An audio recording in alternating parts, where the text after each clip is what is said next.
Hey everybody!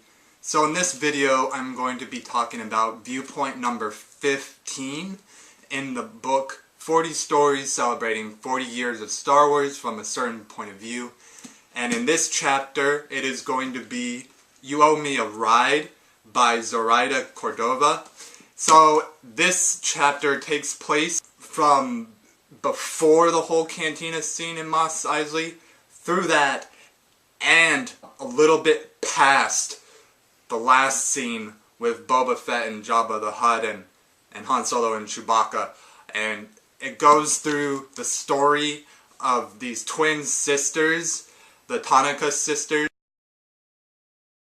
more specifically through the viewpoint of Bria Tanaka. So these twin sisters are bounty hunters and that do different jobs. It starts out with them going to Jabba's palace and getting a job to bring Han Solo to Jabba alive. Then it shows them at the cantina in Mos Eisley, and they leave right before that whole commotion with Han shooting first. They leave right before all that happens, with the idea, the plan to try to steal the Millennium Falcon. They were talking before going to the cantina about whether or not they should take the job, because they have some history with Han Solo. History that started out good and then ended up not so good. But they did have some good history with Han Solo, so they're debating about whether to take the job or not.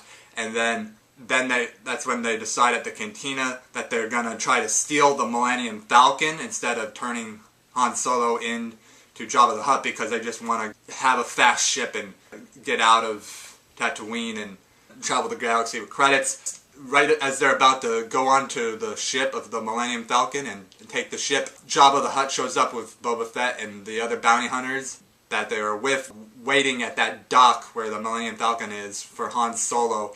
And so that kind of ruins the sisters' plan to try to take the Millennium Falcon. They end up deciding to take another ship after all this commotion goes on from these stormtroopers. And so the section of this chapter that I'm going to read: But it was a long time before Jabba deigned to wake up, despite having been the one to call the gathering.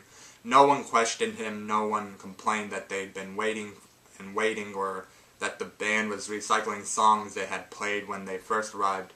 Bria drank another tall orange and pink drink, smiled at a Wookiee with a great scar across his face, and watched the Twi'lek girl twirl her delicate wrist to the rhythm of the horns. It wasn't the music that woke Jabba, but the growl of the Rancor that lived in the cage beneath his throne.